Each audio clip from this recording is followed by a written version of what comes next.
My name is Dora, and the title of my presentation is Faith Meets Business Management.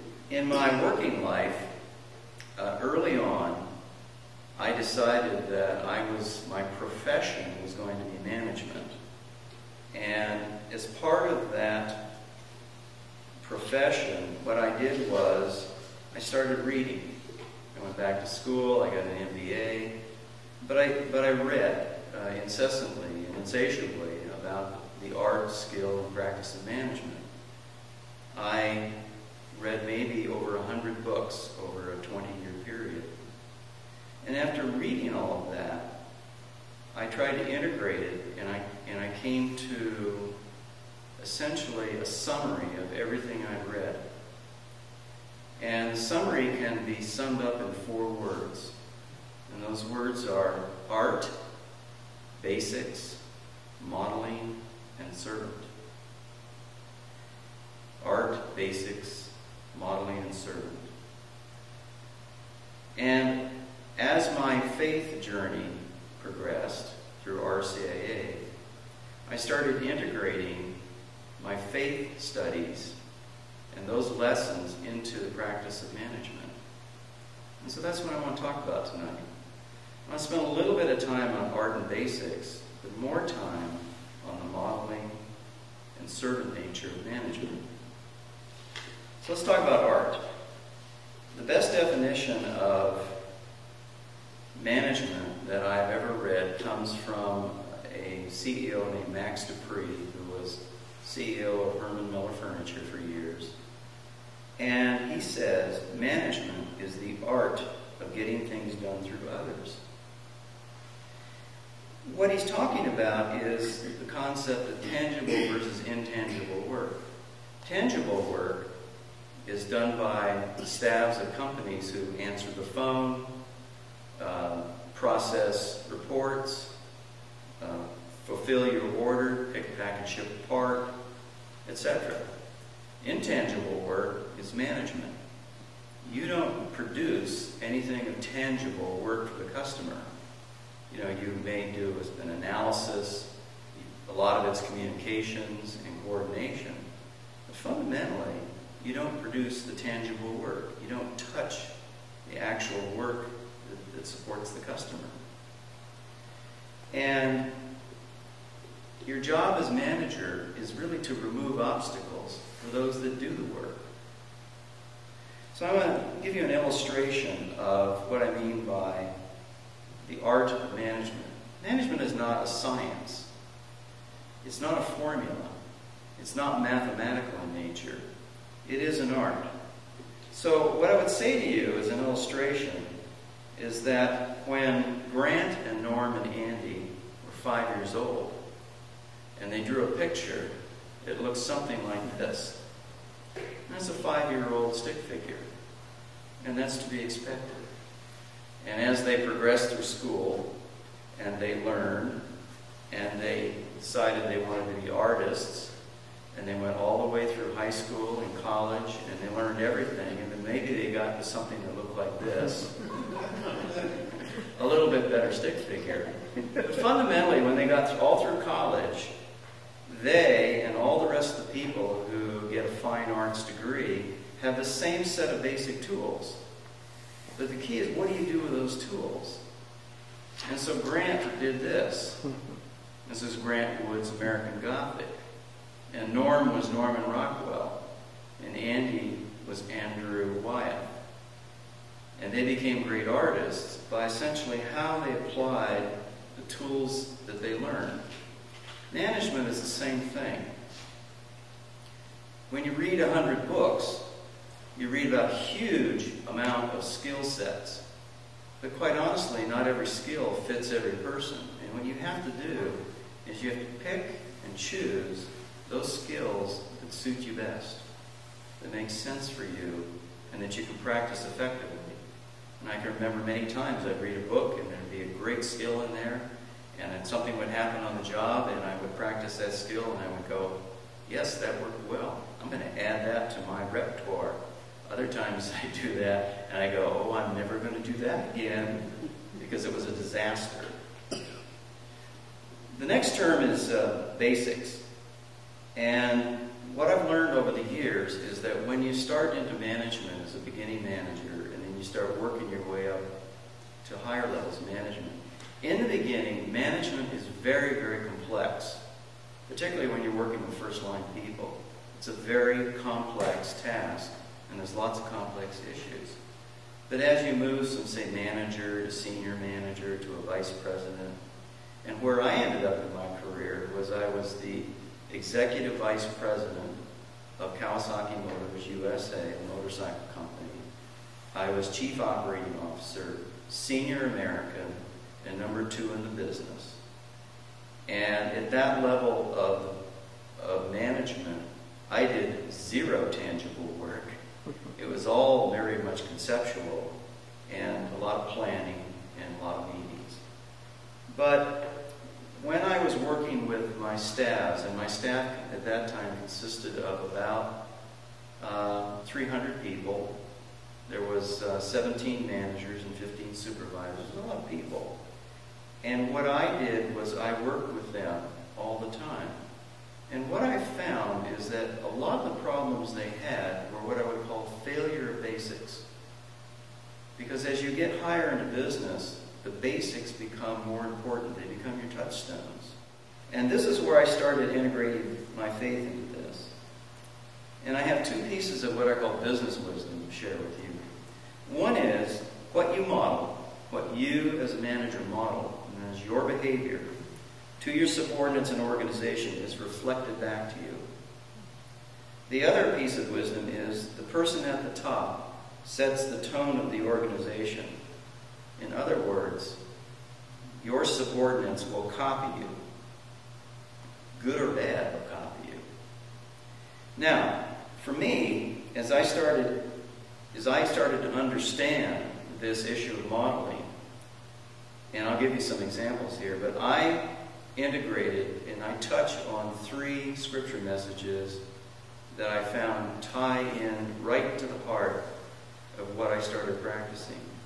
And the first comes foremost from St. Francis Assisi, and it says, "Preach the gospel at all times, and when necessary, use words." The second comes from St. Paul in 1 Corinthians 11, verse 1. It says, "Be imitators of me, as I am of Christ." And the third is from St. Paul in the letter to the Philippians, chapter 3, verse 17. And that says, "Join with others in being imitators of me, brothers and sisters, and observe those who thus conduct themselves according to the model you have in us." And this was just read at second Sunday of Lent. So a couple of just very quick examples. One is that we had a manager in our business who dressed not according to the company dress code. And he would come, and it was business casual, which is slacks and sports shirt. He would come in jeans and a polo shirt. And his staff was starting to do that. And one of his staff changed divisions, came in one day in jeans and casual, and the division manager told that person, clock out, go home, get changed properly, and come back to work. And that sort of fired a shot through the organization, at least and the person said, well, in such and such an organization, this is okay. And he says, you're not in such and such an organization, and that's not company dress code. Language. We had a division manager who had a habit of using the word kinda. Like this is kind of like something. And a lot of the staff adopted that speech mannerism. Punctuality. I had the reputation of always being 2 or 3 minutes early for a meeting. And I never had to have people come in late. I was there on time, they were there on time, as opposed to another division manager who was always 10 minutes late. And I had managers go to that division manager's meetings, and they'd arrive 5 minutes late. But on mine, they were always on time because I was always on time. Management style. Depending on the style of management you have, they will copy you. If you are an authoritarian, don't expect your staff, managers, and supervisors to be warm and fuzzy and empowering and participating. They won't be. They won't be. So if you're practicing empowerment, participative management, and leadership skills by modeling an example, you will train your staff to do the same thing. The last word is servant. And I start off by saying, you're not the boss, you're the servant. Remember the definition of management, getting things done through others. You don't do the work, they do. So your job is to remove obstacles. And I have 3 scripture readings that I've integrated. In Matthew 23:10, he who is greatest among you shall be your servant. Whoever exalts himself will be humbled, and whoever humbles himself will be exalted. In John 10, verse 11, I am the good shepherd. The good shepherd lays down his life for the sheep. Now that doesn't mean I go throw myself on a ruler in front of my staff, in a conference room. But essentially, when they need something, it's my job to run interference and make sure it happens for them. Because I need to remove obstacles so that they can do their jobs. In John 13, verse 15, this is in the washing of the disciples' feet. I have given you a model to follow, so that as I have done for you, you should do also. And I will give you 2 quick examples. When I became vice president of operations, out in Atlanta, they had a distribution warehouse, and the manager there was a coercive authoritarian. Now, coercive authoritarian means if I were to tell Dennis,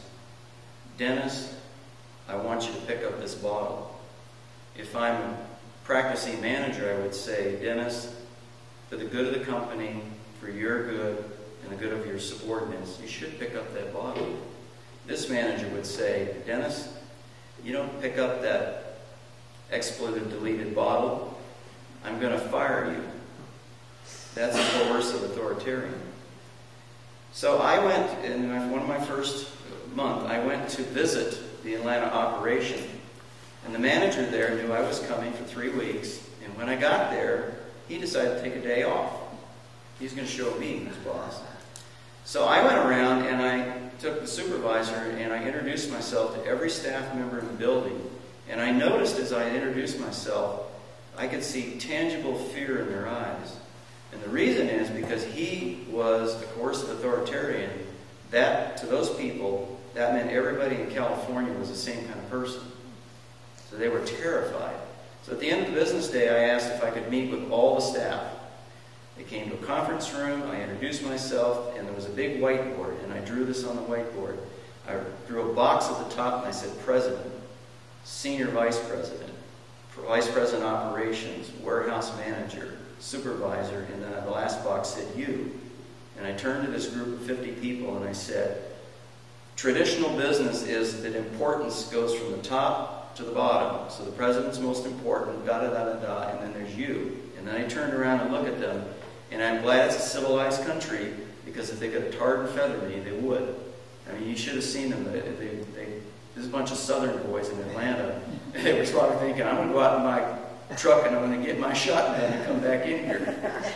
But then I wrote 2 boxes below that, and below that I wrote the Kawasaki motorcycle dealer, and then under that the retail customer. And I turned back to this group and I said, so what is wrong with what I just said? And I prayed, and I waited, and somebody said, the customer is the most important person in the business. And I said, you are right. So what's wrong with this is it's upside down. The customer is most important. The dealer supports the customer. You support the dealer, etc., etc., and the President supports all.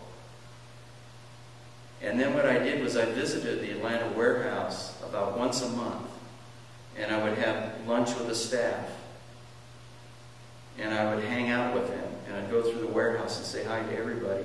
By about 5 months, I was getting anonymous phone calls and voice messages on my phone saying, check this bill. 6 months, 7 months later, I fired the guy. The last thing I would tell you is that a good example is that you have to serve the customer. And I used to tell my people, if you're not serving the customer, serve someone who is. And I used to like a message that said, if you want to do the best in business, go ask the customer what they want and give it to them, no matter how ridiculous it is and sounds. And so in many meetings over the years, what I would do is there'd be meetings about business problems, and at the very end I would always say, and who's talking to the dealer? What do they want? What does the customer want? And I got monotonous. But after 8, 9 years of doing this, in the year I left the company, Dealer News, which is a motorcycle industry publication, every 2 years does a survey of the dealers and all OEMs in multiple facets and asks them, how are the OEMs, the original equipment manufacturers like Kawasaki, Honda, Suzuki, Yamaha, how are they supporting you and how are they serving you? And in 9 years, Kawasaki went from way dead last of about 10 OEMs surveyed to by far number one with all the dealers. It took about 10 years. But like I said, I was monotonous, and sometimes in meetings, my colleagues would go, okay, yeah, Dora, we know, we haven't asked the dealers. We haven't talked to the customers. And that's part of being a servant. So I want to thank you very much.